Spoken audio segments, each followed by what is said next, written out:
What's happening, fellas? Check out this classic 1958. It's a Vespa wide body. Look at this thing. It's like a time capsule right back to 1958. Beautiful little machine. This is an original paint Survivor with, it's basically been in a, it's like having put one in a hyperbolic chamber back in 1958 and breaking it out now, like putting it in a time capsule. How many miles is she showing on the odometer? Look at that. It shows 408. 408 original miles on this original paint classic. Look at it, even the chrome's in nice shape, and it sounds amazing. This is called the wide body.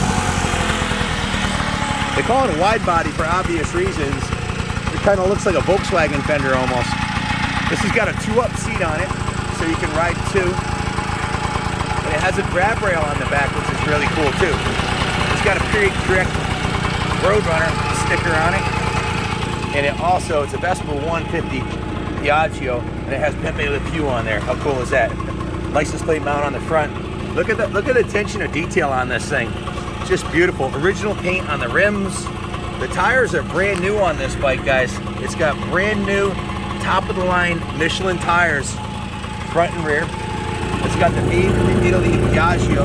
All the original accessories, all the original cycle parts. It even has the passenger pegs here, along with this really cool looking side rail with the red stripe on it. Really cool. You can see the tire is so new, it still has the hairy nubs on it. Probably got 3 miles on the tires. The spare is in really good condition. Again, it has that really cool Vigano accessories sticker on there. What do you think, Billy? How's she run? Oh, she runs good. She's got just the right amount of power, and she whispers along quietly, rides like a cloud. I love this aftermarket. I think this is a period correct aftermarket passenger pegs here, so the pillion passenger can have a place to put their feet without getting in the way of the driver. It's kind of cool, actually. Describe the engine on this. Yeah, it's a 2-stroke. Yeah, obviously 2-stroke fan cooled, and it's got a 3-speed transmission, which is operated. It's actually the transmission is actuated here. So the shifting, if you look here, Ken, you can see the indicator. It's in neutral right now, but this would be first gear, and then you let the clutch out in first, and then shift through neutral to second, and then let the clutch out, and then to third. So one hand shifting, no foot involved. No feet involved at all. You got a foot brake like a car, which is kind of cool, and the Kickstarter is unusual. It's mounted on the outside. That's your foot brake. Yeah. So a very easy vehicle for someone to learn to ride on. Right, absolutely. And this is a great bike for inner city. And anywhere you park this bike, people will be looking at it and saying, where did that come from? Where'd you get it? And where can I get one for myself? This is just the coolest bike. The cool factor's off the scale. They call this a wide body, and it has a pretty large saddlebag inside here, which is integrated into the bodywork, and it's a pretty cool design. I actually had one of these, Ken, a 150 Super, but it was a little bit newer, a 65. Oh shit! It's unusual. There goes our paperwork. Unlike most other scooters that have a top speed of 35, Billy said he had his up to 57 miles an hour, and the speedometer goes to 60. So I'm not sure what the rated top speed is, but it has the original Piaggio labeled grips on here, which are in excellent condition. It's got a nice rear view mirror there. The fit and finish on the saddle is excellent. I don't know if that's the original saddle. It looks like it. It says Aquila on it, and it has the passenger grip rail, so they don't have to hang on to the driver and throw them off balance. But just a beautiful saddle, and so is the passenger saddle. Billy, can you get a view of the engine here? Yeah, there's a little view here. The air filters here. Here's the tickler for the carburetor, so that you can get access there that way, but mostly the access is under these big covers on the side, and we don't want to take them off right now because it's a little bit too much trouble with these. And that's your fuel on-off valve, right? Right, indeed. Yes, indeed. And this is where you fill your fuel up top here. It's almost like a well, I guess military would be a little too radical, but everything, the quality of the construction seems to be better than the Japanese plasticky scooters that they have today. This is metal, you know? Yeah, this is from the 1950s when they built everything like a brick shithouse. You know? Very cool piece. Yeah. What's the starting procedure on it? Well, turn the key on, into the on position and making sure that you're right. Turn the fuel on. Yep. Which with a two-stroke, as you know, you should probably always turn off when you're done using it, and simply step on this. Wow. It like started just by just stepping on it. And it's got plenty of compression. It's just a huge mechanical advantage with this big long arm here, and that little air-cooled two-stroke just fires right off. How does that two-stroke compare to like a four-stroke 150? Is it more powerful in your opinion? It depends. You know, the modern four-strokes, or you know, they have their own kind of power. This is unique because it is a two-stroke. It does have a little bit of a hit, but it is, you know, it's a scooter. And it's easy to service because it's a two-stroke, right? That's right. Everything's right under this cover here. You know, it's very easy to service if you had to re-ring it. This engine is flawless.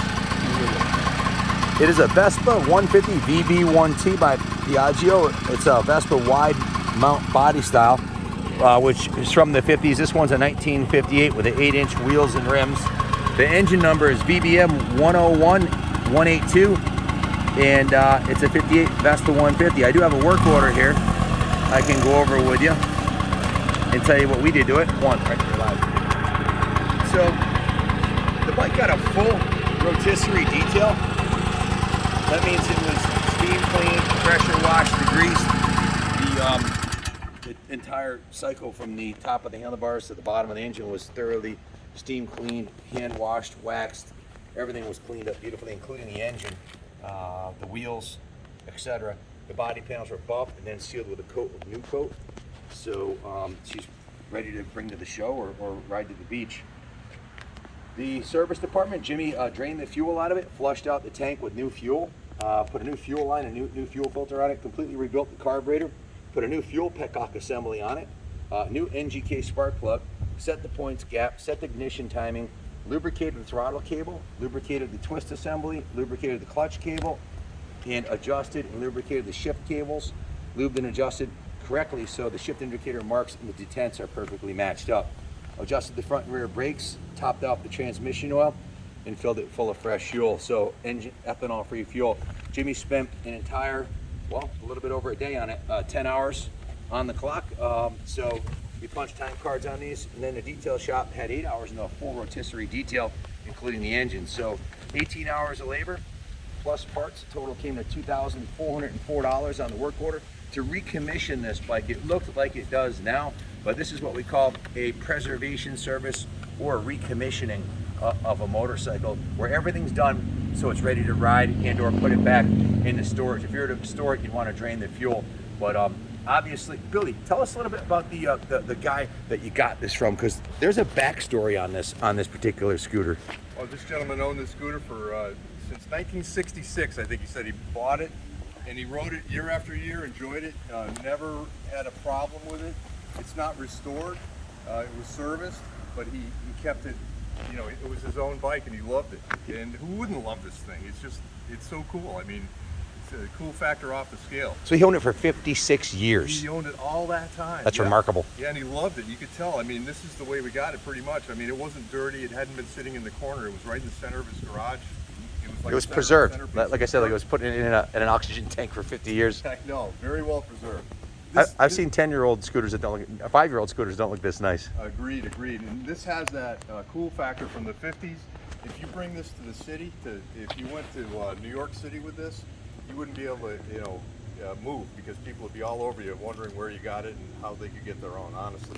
So why did he sell it after 60 years, 56 years? Was he getting up there in years? Or? Moving away, and he needed to downsize, so, you know, I understand that, but this would be like tearing out part of my heart if I owned something as cheap. I mean, he had it his whole lifetime, so giving it up had to be difficult. But guys, brand new Michelin tires, carbs just been cleaned, fully serviced by a 40-year professional mechanic, Jimmy Laurinaitis, and this thing is tuned perfectly, runs perfect. Billy's demo rided it. He rode it last night and today. Just if you'd be hard pressed. Now this is an original. This is not a restoration. This isn't lipstick on a pig. This is a carefully preserved, one owner for 56 years with 408 miles on it, guys.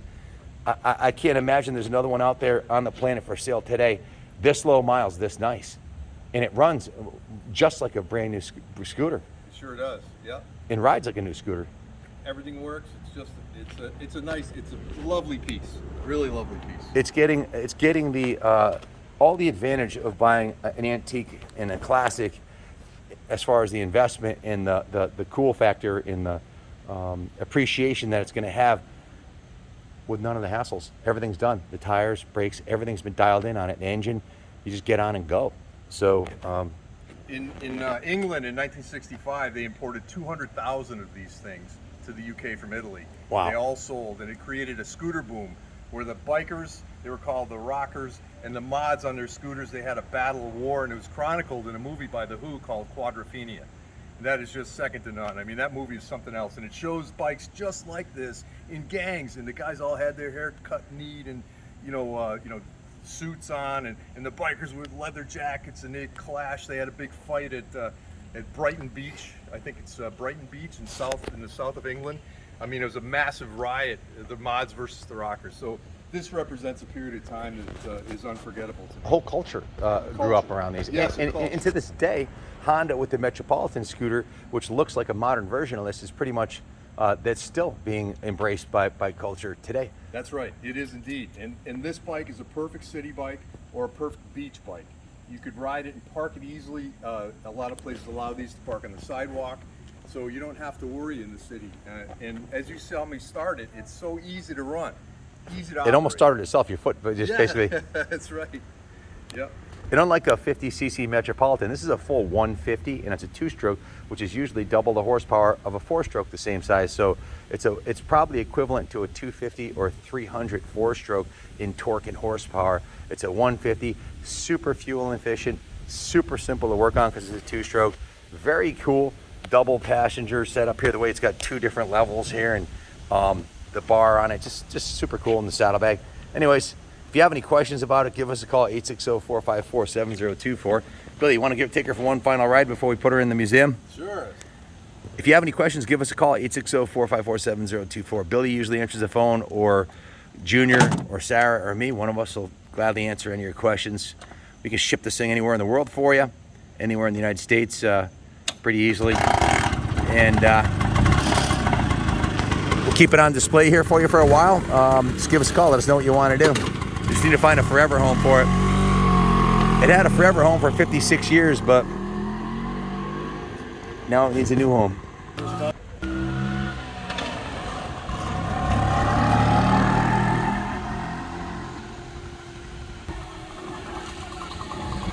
She's purring like a kitten. Purring like a kitten. It's a little operator error on the downhill Mystic gear, but it shifts beautifully, and it sure does sound good. Here we go.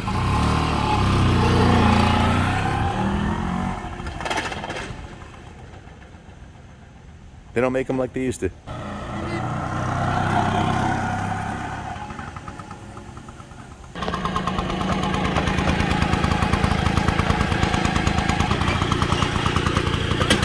Hi, T.